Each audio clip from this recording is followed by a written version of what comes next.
Hello, my beautiful broken family. I'm so grateful for all you guys tuning in tonight. I'm your host, Brittany Mahan. We're doing things a little bit different on tonight's show. Usually I have a co-host, Kylie or Lucas, but tonight these stories are just starting to get really personal to my heart. And I just think we need more time in the 50 minutes, however long this show is, to really get to the core of these people and how they impacted me. Tonight we have Jasmine Scott and Jeanette, Jasmine and Jeanette, their mother and daughter, and Jasmine is my absolute best friend. She has been there for me since I went through some really dark times, and she was the one I went to. She was the one I cried for. We went on a road trip to Florida. She's just that person in my life for me that we could go months, weeks, years without talking, which we don't, but if we did, I know I could call her, I could talk to her, I could show up anywhere, anytime, and she would be there to help me in a heartbeat. And I just don't think friendships like that are common nowadays. And it's honestly super sad. You know, you have friends that you think love you, and then when, stuff hits the fan, they're nowhere to be found. And I can say honestly and sincerely that when I look at Jasmine Scott, I know she loves me and I love her more than I think I ever could love a friend in my life. And I had really bad luck with girlfriends growing up. So for her to be the incredible soul that she is to me, I'm so grateful for. So before we get things started, I wanted to say a couple announcements. So Beautiful Broken is starting a clothing line. Very excited about it. I made a sweatshirt just as like an example to see if people would be interested in the merchandise, and I got awesome feedback. So we are going to make hats, sneakers, pants, shirts, tank tops. I made face masks that a lot of people actually want, so we're going to be doing an order of those. So if you have any ideas or if you want something specific, just, message us, DM us on Instagram. It's beautifulbroken.tv, and I will be able to do all that for you. Also tonight, if you want to say anything, if you want to jump in on this conversation, just comment below. If everyone can do me a favor, if you're watching this right now, just hit the like button, hit the share button, because this story is going to want to be heard throughout the world. All right, we're going to go to a little commercial break, and when we come back, we'll talk to Jasmine and Jeanette.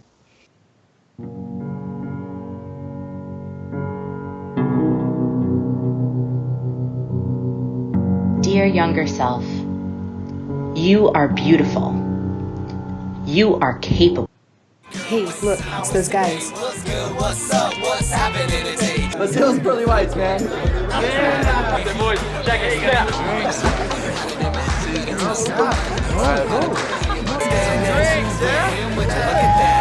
Stand up, do my terrorists, don't compare us. Go.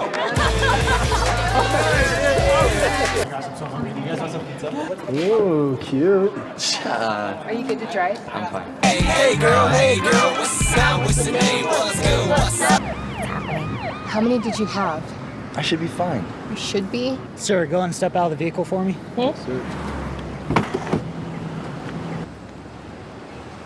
See ya, buddy. Today Sean's got a hearing. We'll see how it goes. Good luck. So turns out, buzz driving and drunk driving, they're the same thing. And it costs around $10,000. So not worth it.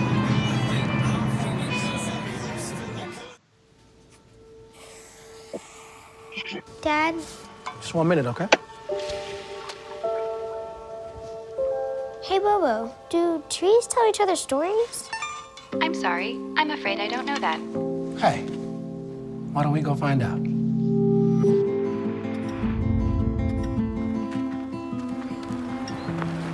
Listen. Do clouds take naps? I couldn't tell you.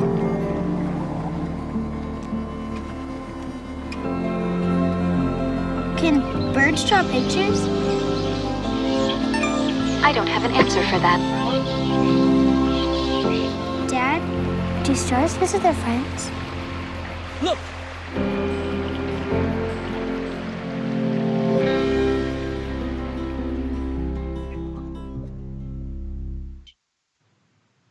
All right, everybody, welcome back. I was just explaining the merchandise that we're going to get, and before, all that stuff happened, we will get right to Jasmine and Jeanette. But before I bring them in, I have all my guests kind of do a voiceover that I like to put over a video, because a lot of people do judge people based off the way they look. And I'm just so sick of that. I think it's super immature. Like, how do you not judge somebody based off how they treat others? If that is not the way you judge people, then like, what are you judging them on? Just the way they look? Like, it doesn't make sense to me.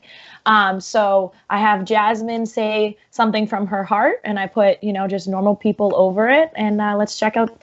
It's a letter to her younger self.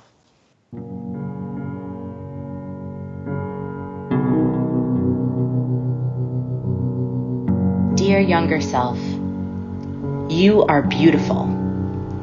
You are capable. You are strong. I know things feel so overwhelming right now. I know the world seems dark and cold, and it seems like no one understands you. Sometimes you don't even understand yourself. But you will grow and flourish out of all of this, and in greater ways than you could ever imagine. You are going to brighten the world with your natural gifts and welcome your authentic self. You will work hard, and together with the universe, your life will align with your purpose. Stay faithful and never give up. You are beautiful, you are capable, and you are strong. Love, Jasmine. Oh, hello, my favorite ladies. Hi. Hello. So let me just explain to everyone how awesome that video was, because literally, like, I saw Jasmine because it was one of our best friend's birthday, and then I was like, Jasmine, I really need that video, and she's like, okay, I'll get it to you. And I was just feeling kind of in like a rut, and I was like, oh, I don't know, like, you just kind of get in a slump sometimes. And then Jasmine sent me that voiceover, and I'm crying trying to make this video. I was like, this is so good. Me too. So basically, I want to give you guys the floor. Thank you for joining me today. You two are so, so special to me in so many ways. Jeanette, you always have a smile on your face, and you are literally the funniest person I've ever met. And Jasmine, you just have never not given up. When I say someone supports their family through thick and thin, Jasmine is like Hercules and Wonder Woman put into one person. Like, I don't even understand it. Oh my God. So, Jeanette, let's start with you, and let's talk about, the beginning of Jasmine. The beginning of Jasmine, and then there was Jasmine. Oh my God. The best news in my life was when I found out that I was pregnant, and oh God, what can I say? Raising her as a little girl, the cutest thing ever was just going into the doctor's office, and they would say, oh, she's advanced for her age, and hearing things like that was always great. And seeing her, pre-kindergarten, kindergarten, just, always wanting to be around other kids and always helping them. Even at a very young age, I could see that in her. And it just blows my mind every single day. But she has grown into one of the most amazing, inspiring, influential, kind-hearted people. Best humanitarian on this world, hands down. Oh my God. I agree. I agree though. Am I right? Am I right? 100%. I'm like, okay. What would Jasmine do? What would Jasmine do? Yeah. Put her, on your right shoulder, Jasmine, on your left shoulder, Jeanette. You'll be good. Jasmine, what was growing up from your perspective life? Because so Jasmine, just a little background for everybody out there. She grew from a single mother, but they also lived with their grandmother. So it was a lady's house, and that was kind of their story. So Jasmine, from your perception, what was growing up with your mama like? Well, I mean, I think you definitely started off with the most important detail, is that it's always been my mom myself and my grandmother. The 3 generations. My mom's an only child. I'm an only child. Or at least I have another sister. But as for my mom, like I'm her only child. So it's always been a very estrogen-driven, women's power. We don't need no man type attitude in my house. But I think growing up is hilarious because everybody's families has different dynamics. But I always felt like my mom and my grandmother were like more of my sisters or like my roommates even. Like I never, not that I don't respect them. I have the utmost respect for them. But as for like our relationship, we've always been close, like sisters and like friends, as opposed to feeling like they are older than me, so they're smarter than me and I'm inferior or something like that. And that, I think that's definitely why I am the way I am. My mom always treated me with respect and with trust, and treated me like an adult and made me feel important and worthy, and that my voice was meant to be heard. And so from a young age, I started speaking up, and I started, interacting with people. I was never afraid to interact with adults or anything like that because for me, that's just how I was raised and what I was taught to do. But they've always been the most supportive people. And a while ago, me and you were hanging out and you asked me like, Jasmine, like, how are you so positive? Like, how you've been through so much in your life. Like, how do you stay positive? And my mom has totally just taught me the importance of gratitude and of living a life of being grateful for what we have and thankful and giving back. And so when you have that type of mindset, even when hard things come, you stop and you remember all the things that you do have and what you're grateful for and stuff. And it really helps keep me going every day for sure. Yeah, what was it about growing up with your mom and your Nana? What was the biggest lesson okay, so for all you out there who don't know Jasmine, she does it all. Like she makes 150,000 meals for children who need food. I tell people what you do, Jasmine, because it's so much. Oh my God. I mean, it's definitely been a journey for sure. But I mean, right now I work as a family advocate, which is similar to a social work role. I work at Head Start, which is a preschool for low-income families. So I help support families find resources, whether the family needs food, housing, clothing, a job. Like I try to support them in different areas. But right now with COVID, everything that's going on, really I can't do as much of my job as I used to, just like trying to connect families with resources that exist. And we've been getting food donations, so doing food distribution. So actually, very literally, I just ran home from packing like hundreds of bags of food for people. And my car is full of food right now. I didn't even get to take the food out of my car yet because I was trying to log on to this really fast. But I mean, again, like it's all for my mom. I've learned that helping people makes me feel really good. So that's why I do it. Well, I gotta ask Jeanette about Nana, because what is going on? Where did she spread the love? Oh Lord. Yeah, thank God for her. I have to say, being a single mother is, when I came into, that situation, it was like, wow, okay, you know what? Typically, with a lot of single moms out there, you'd have to then go into a shelter, et cetera, et cetera. And just knowing that she was there to support me, she said, I'm here to support you. Don't worry about it. We can do this together. I was working 2 or 3 jobs. She was there for the first moments, when she first took that first step, when she first got onto the school bus, she always said, Mom, I want to go on the cool bus, And I didn't get a chance to see those things, but my mom did. And I am forever thankful to her because she was there for her. And I'm so thankful, because not everyone has that opportunity. And I know daycare is expensive. I know babysitting is expensive. So I always taught Jasmine to be grateful. Gratitude always comes first before anything else. That's why I loved and wanted you guys on this show, was because like obviously I'm a weirdo, and like as soon as I get in people's families, I'm like, why is it working and where's the love? And I gotta like dissect it. And so I like got into your family and I was like, this is a house that of just like strong, powerful women, and they just passed the torch down. Like it was, you were close with your mom and she supported you. Then you were close with Jasmine and you supported Jasmine. And we all know Jasmine's gonna be one of the best moms out there for sure. And I can't wait to meet her little rascal. Steven, hurry it up. Oh God, no! We are not ready for that. Not ready for that. But I actually want to make a quick distinction. I don't know if my mom has kind of in the mood to say this, but that was actually not the case. So my mom is the way that she is, and I know this because she's told me a million times, but my mom is the way she is because she wasn't raised the way she raised me.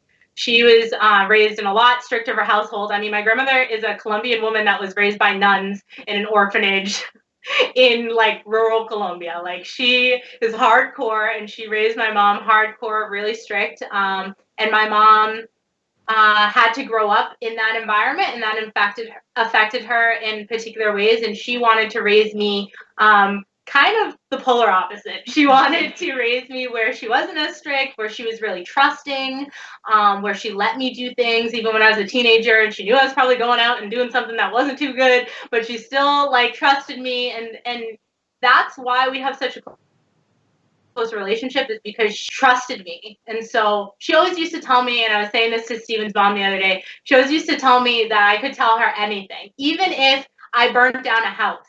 I don't know why that was her example, but she would always repeat it. Even if you burn down a house, you can tell me. You can be honest with me, and I will always be on your side. That you don't have to be afraid of getting in trouble with me. That I'm always going to support you and stuff. And I know that directly comes from the kind of opposite upbringing that she had, and how she wanted to raise a daughter where the relationship was at a deeper level and did have a deeper amount of respect.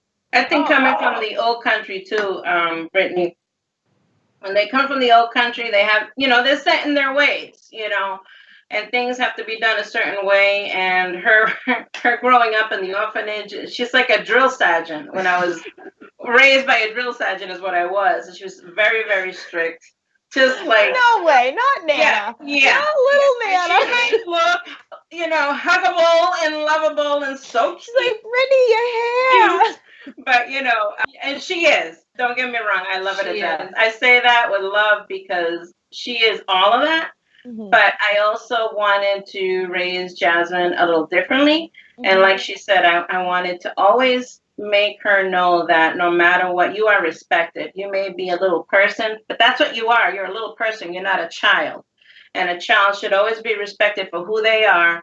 And take the time to listen. So many parents don't listen to their children. And when they're trying to tell you something and, trying to say, hey, mom, this or that, and they're just too.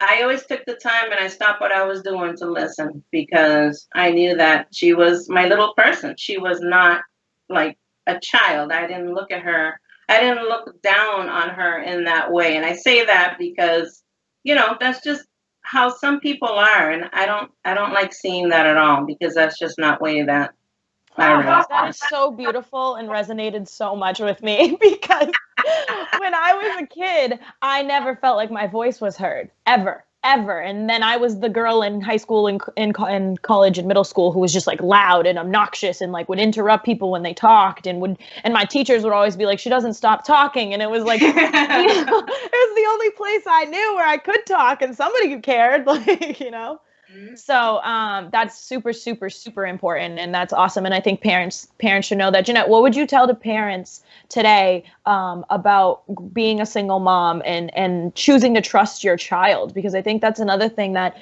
I see parents do is they belittle their kid. Like millennials left and right are being called stupid and just a bunch of names. And I'm just like, do they know that we're kids? Or that they're kids and like they're supposed to be teaching us? Like, why are you just calling us stupid?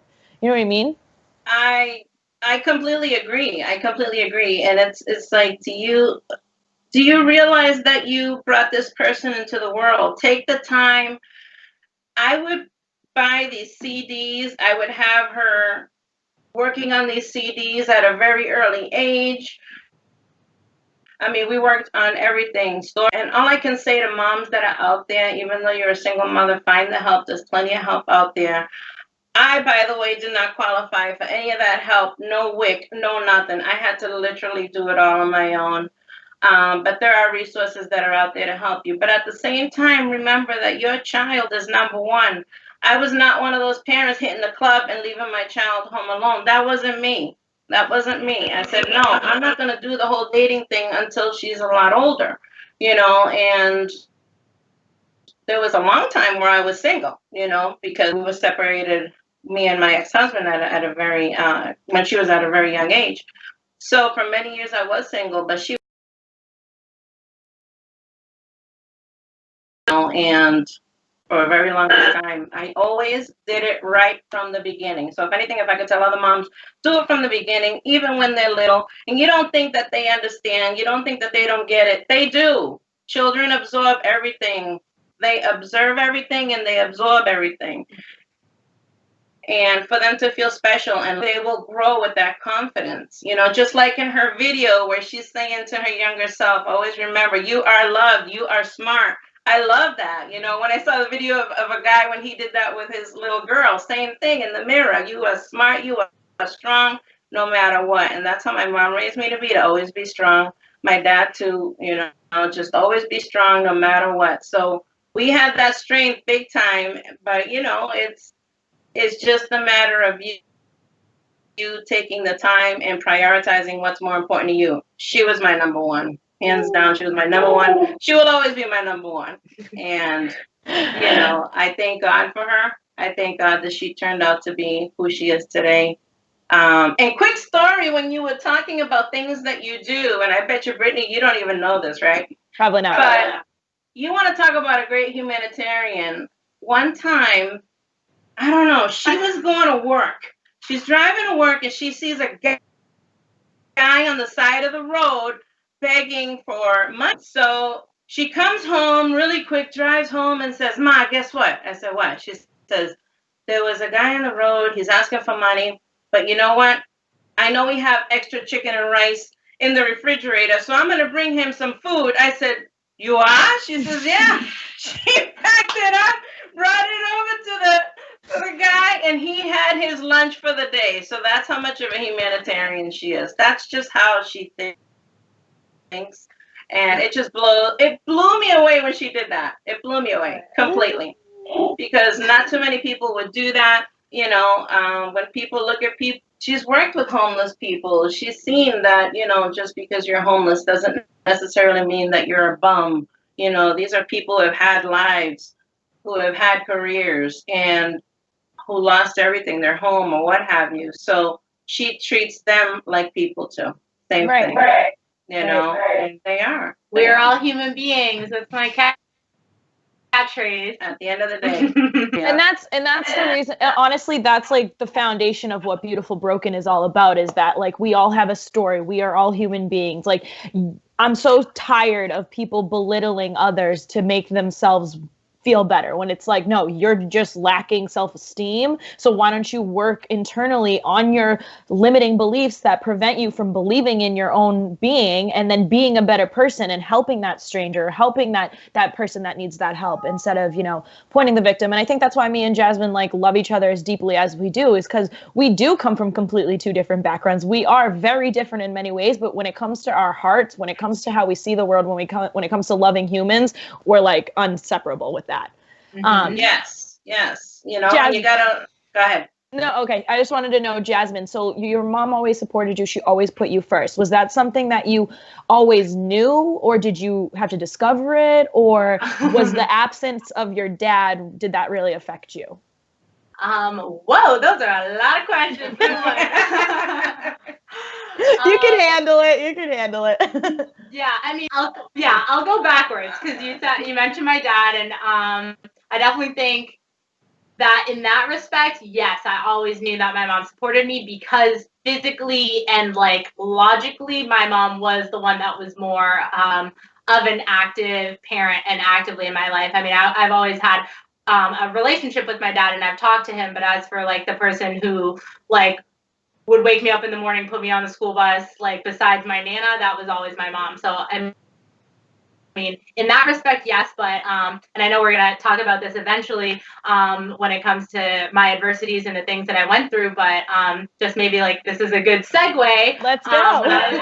When I was in high school, I went through some serious anxiety and depression, and my mom was there for me through and through the entire time. But when you're a teenager and you're trying to find yourself and in a dark space mentally, and have all of these things going on in your head, and like trying to be independent, trying to swim even though you really don't know how. I didn't necessarily realize that my mom was on my side until probably I went to college and looked back and said, "Oh shoot!" Oh man, sorry. I should have probably been a little nicer to her when I was 17 and had all that rage built up inside of me. But yeah, so it definitely. I mean, hindsight. It's 2020, and especially like you can't really teach people that. You just have to live through it. You can't really go to every teenager and be like, listen to your parents, or like your parents are looking for your best interest, because in our independent, like rebellious, go-getter, angsty brains, we're like, no, they don't understand, they don't They're get not it. cool enough. Yeah, they're not cool, they don't get it. Yeah, for sure. So I definitely had to be reflective of that in later years. It took some time, but I'm glad that I did, for sure. See, this is what I love about being in the years that we live today, is because like your children are going to see this interview with your mom. You know what I mean? Like they're going to be able to look back and be like, look at grandma and mama. Oh my goodness. And they're going to be able to put your, whatever you have a child, whether it's 35, 40, but they're going to be able to put that mom and then this Jasmine together and be like, wow, that was my mom when she was 25 or 26, because her birthday is Friday, everybody. Jasmine, happy birthday. Thank you. But yeah, I mean, do you mind if I kind of start talking about what I went through? Sure. Okay. So as like I've been talking about and my mom kind of reflected on, I've always been like a super social person, somebody that like loves humans, loves interacting with people since I was little. And like academically, I always really succeeded. But I think definitely when I got to like freshman year in high school, I started realizing like, wow, homework, you actually have to like study. Or actually, I don't even think I realized that until I was in college. But what was happening was the work was getting harder, and when I was little, it came naturally to me, and I didn't really have to work at it. And then I got to the years where like, no, you're not just going to automatically know like all the entire Declaration of Independence. Like you have to study. And for me, I did not understand that. I also was dealing with undiagnosed ADHD, attention deficit disorder, and I had no idea. My mom didn't know. So my brain moves at like 1,000 like things a minute. I'm always thinking a bunch of different things. When I'm doing something, I always have to be doing something else. Like right now, I'm like fidgeting with my hands, because in order for me to focus on this conversation, I have to be doing two things at once. I don't know, like that's just how my brain works. When I was in high school, I didn't realize that. So the work was getting harder. I didn't know that I had ADD, so I was not doing well in school. I was really struggling, but I didn't understand why, and I started really taking it in on myself and saying like, well, maybe you're stupid, maybe you just can't do this. Like a lot of the things that unfortunately we tell ourselves, but when you're that young and still trying to figure out your identity, it can be even more detrimental. And then on top of that, specifically, I mean, I wouldn't know this unless I had a therapist, but my therapist helped me really realize that all of those things were going on, but there was some catalyst that happened. I took a summer trip to Chile, and I lived with a family for a month, and that was a beautiful experience. But before that experience, literally like the day or 2 days before, I saw my dad for the first time in 8 years. I hadn't seen my dad in person until there was a family reunion up in Massachusetts, and he came up. He also brought my half sister, who I met for the first time, you know, so that was obviously something in my brain. I was fine. Like, that didn't affect me. It was great. And then I went on the trip. But I also went on a trip and I lived with a family that was a lot better off financially.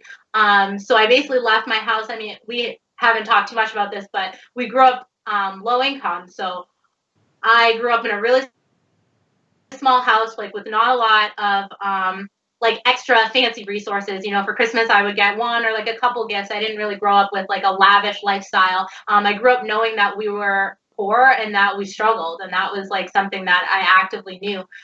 So then I went to Chile, and for a month I spent with a family that had a bunch of money. Their house was huge. I lived, like, they had the mom, the dad, the two sisters, a restaurant. And I had the time of my life. I made so many friends. I lived such a beautiful life. And then I came back home, which for people who are watching, they might be familiar with the term called culture shock. And that's when you are in a particular culture. If you're in a country, for a completely different country, in an even different season. In Chile, it was winter. And I came back to the United States in the middle of the summer in July to my house that is small, that doesn't have a lot of money, and left all my friends, you know, so that was definitely a catalyst, all of those things together. And then I started my junior year, which is one of the hardest, maybe the hardest year in high school, between choosing colleges, SATs, all of that stuff going on. So I got into a really dark spot. You know, I remember, and I don't know if they're watching right now, but if not, I'm going to send them a link. But I had some very strong adult influences in my life besides my mom and my grandmother. But I had a mentor, Miss Goldstein,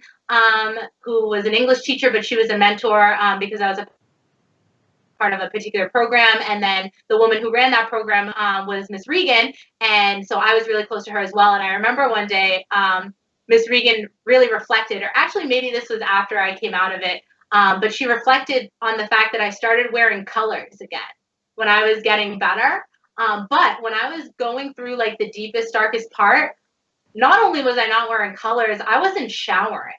I remember I would blog about it a little bit, like on Tumblr. It'd be interesting to try to like log back into my Tumblr and find some of those posts. But I remember I had documented that I had gone 15 days without taking a shower.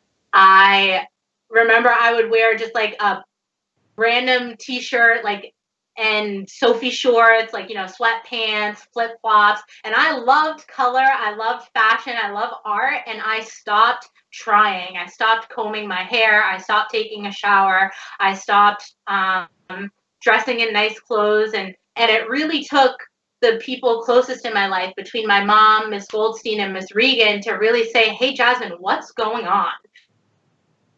Like, not only are you not wearing bright colors, but I stopped wanting to interact with my friends. And as a social person, that was very stark for my mom and Miss Goldstein and Miss Regan to notice. I remember in history class, the teacher had let us choose our own seats. She said, like, for this semester, I'm going to let you guys sit wherever you wanted. And I remember, I don't know if they're watching right now, but Kayla and Cassie they were my best friends at the time. And I remember actively choosing a seat that was as far away from them as possible. I chose a seat in the corner by myself. I did not want to interact with people. To me, it didn't bring me any joy, and I think it reminded me of all the things that I thought were wrong with me and stuff. So I know, like, there was a lot of things that came up that people noticed about me and said, like, well, Jasmine, like, what's going on? But for my mom, what really was the breaking point was one day that I looked at her and I said, I don't know what the purpose of life is anymore, something like that, right? Yeah, because I had asked her, you know, do you love your life? What are your feelings when it comes to life? Because I wanted to gauge that and see if she was actually thinking suicidal thoughts. And I'm like, what's going on? Talk to me. And when she said, I don't feel suicidal, but, you know, I don't know what my purpose is here in life. And I said, all right, and we're going to, like, get this together. You and I, Let's make a plan. Let's do this because you cannot be feeling this way.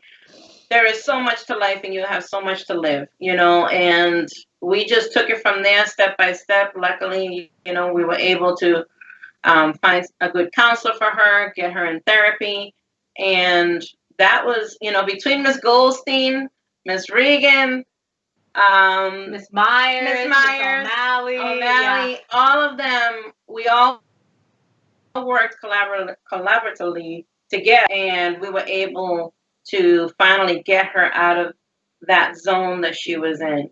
It's so hard for you to see someone with such a great personality, such, all these great things, and all of a sudden they don't want to take a shower, they don't want to get out of bed, and that was so hard for me. I would cry at work, and I would cry all the time, but I wouldn't show her because I didn't want her to see me crying about it. Because I knew that she was going through something, right? And everybody would always say, Jasmine, what's wrong with you? Jasmine, what's wrong with you? And so she just kept saying, don't ask me what's wrong with me. And I'm like, Lord, if this is something that she just has to go through, I'm going to find the help. So I was there with her, and we talked to the counselors, we talked to the therapists, we were there together. And I said, we're going to get through this. Plain and simple, we're going to get through this. This is just a time that you're going through. I don't know what it is, but you're going to get through this. But 11th grade and senior year were very difficult before she went off to college. My heart was broken. It was broken because she left, and it was kind of like, oh, thank God I'm gone type of thing, or thank God I'm leaving. That's how I felt that she felt towards the situation. And I'm like, oh my God, this is my only daughter. But not only that, because of what she was going through with the depression and everything, I'm like, how is she going to handle that her first year in college, her first semester in college, never mind the first year. But so those were some really, really difficult times for us, and we managed together. We did it together. For sure. I'm speechless. I'm gonna sob when we get off this thing. I'm letting you know that right now. I was like fighting. I was like, I'm about to ugly cry, like full force ugly cry. Oh my gosh. Okay, so for all you out there, you have to understand that me and Jasmine became friends, which was super weird. Super weird. It didn't make sense, right? Like sometimes the universe just puts people in your life when you don't even realize it's the time and it's the place and it's now. But she went through her lowest of low, which honestly, until tonight, she's never really shared with me. And I met her. I always knew her, but we weren't close. But when we became best friends, it was like for 2 months before senior year, 2012. And then we became super close the summer where you shouldn't randomly find people in high school that you become best friends with. And then 4 years of college, like the 4 years of college where like you should say goodbye to people you never spoke to in high school. I found this beautiful human at it was like the yard pass, and I caught it, and then we became inseparable. It makes no sense, but what's beautiful about it is like, Jasmine, you've saved my life so many times.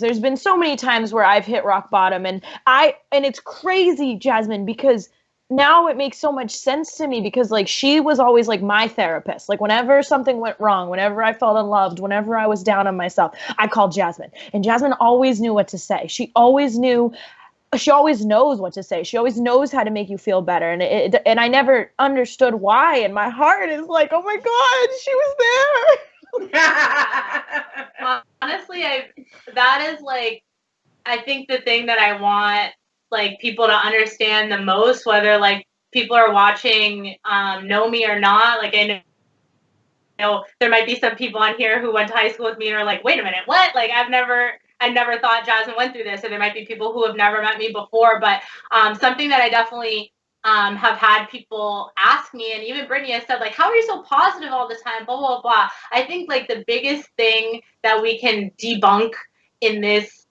society and life is like, if you use me as an example, I was not out of the womb just positive and everything is sunshine and rainbows. Yes, I grew up really social with a mom that supported me and all of those things, but I still went through some deep, dark stuff. And I have done a lot of work and am still doing a lot of work to maintain a healthy life and lifestyle. Anything that you see me posting on Facebook or Instagram or whatever, it's not that it's fake by any means. Obviously, I want to share more of the positive things in my life than the negative things in my life, but I just hope that people don't ever look at anybody who comes off as sunshine and rainbows and think that they are just like that or that they just force that and that they haven't been through tough things. I work every single day to be positive, to express gratitude, to reroute my negative thoughts into my negative unproductive thoughts into positive productive thoughts. Like every single day, the work that I do is not easy, and the work that all of us do is not easy. And that's what breaks my heart is when people see people that are happy or that are positive and they think that it's easy. Because I think that's what happened to me is when I was in high school, I saw all these other girls that were beautiful and they had boyfriends and I had never had a boyfriend and I felt ugly and I felt not smart. And it just seemed like everybody else was going through this easy. Like high school was easy to everybody else, but to me it was hard. And that is not true. We just don't talk about it enough. And that's why obviously Brittany has Beautiful Broken. This is the whole point is that everybody goes through stuff, but society tells us it's taboo to talk about our dark spots. It's taboo to talk about therapy. That's why I talk about therapy so frequently, because I wouldn't be where I am today if I didn't have not only therapy, but the specific therapist that I have. We have a deep connection where we work together so well. And specifically, I wanted to just go back to this because when my mom knew I was in a dark spot, she said, all right, like, let's try therapy. And she found me a therapist that was horrible, literally horrible. This woman tried to, I told her something that happened in my life, and she said, okay, let's do this exercise. And she pulls out a pillow and she says, okay, I want you to channel the anger that you felt in that moment and punch this pillow. And mind you, I'm like 15 and I'm looking at this like lady who was an older lady who was completely out of touch with me and like with young, she should not be working with young children. Maybe she's a great therapist for like a different population, but for my age and what I was going through did not help me at all. I remember like I just punched it like out of pity for this lady. I felt really bad that she was trying really hard to help me, but was really bad at it.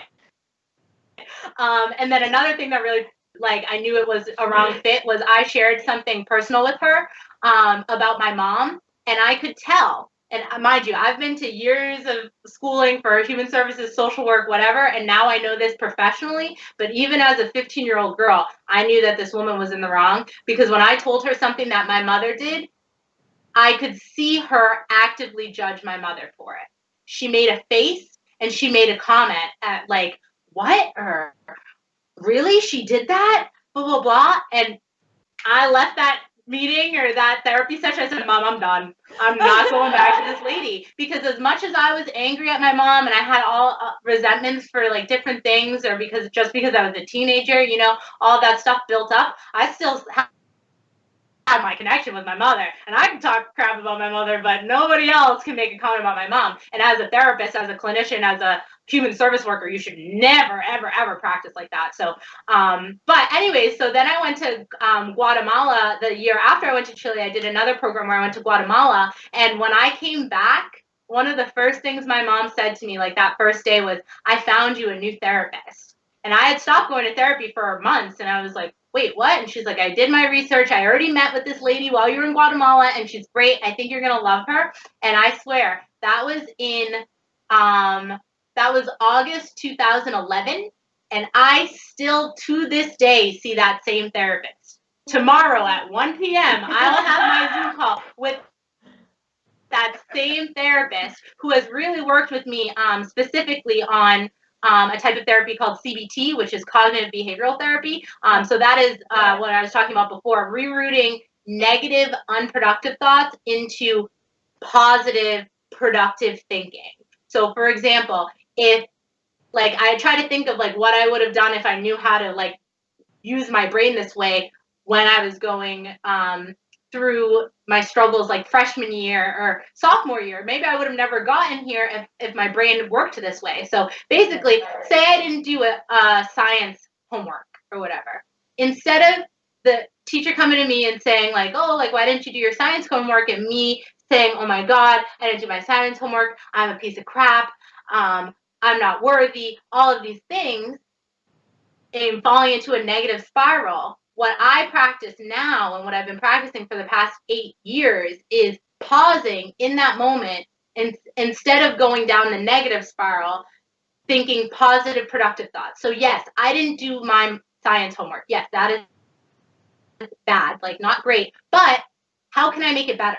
Because falling into a spiral about why this is so horrible doesn't make the situation better. What does make it better is saying, okay, well, maybe I can talk to the teacher about it and she'll give me another chance. Or maybe I just have to forget about this assignment, but on the next one, I'm going to try harder. On the next one, I'm going to try to get it in on time. You know, like really changing those negative, unproductive thoughts to positive, productive thoughts. Right, and that is not easy. Guys, we have 5 minutes left. I'm so upset. I want you guys to keep talking. But before we end this, I made a flashback for you guys. I want to show you guys all at home Jasmine's journey from when she was a baby up to now. So we're going to play that real quick, and you're going to see all the beautiful characters she's been telling you guys about. Aww.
Oh, that was so awesome. Make me cry.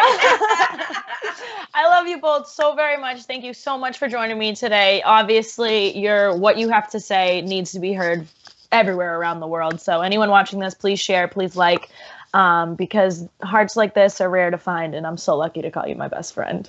Oh, I love you, Britt. Mwah. Thank you so much for having us. We'll have to do a part 2 one day. Yeah, we will. In studio, because we're going back to studio. I don't know when, but we will. Awesome. That would be great. All right, I'm going to wrap up the show. And you will always be family to us. I just want to hug you. We love you. Love you. Thank you, everybody, so much for tuning in tonight.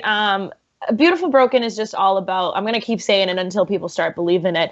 Your story matters. Whether you've gone through so much adversity or you've gone through none. Stop comparing who you are with other people. It's your story. It's your name. You were born with 2 names or 3, however many your parents gave you. Okay, there's a lot of names out there all of a sudden. I don't know.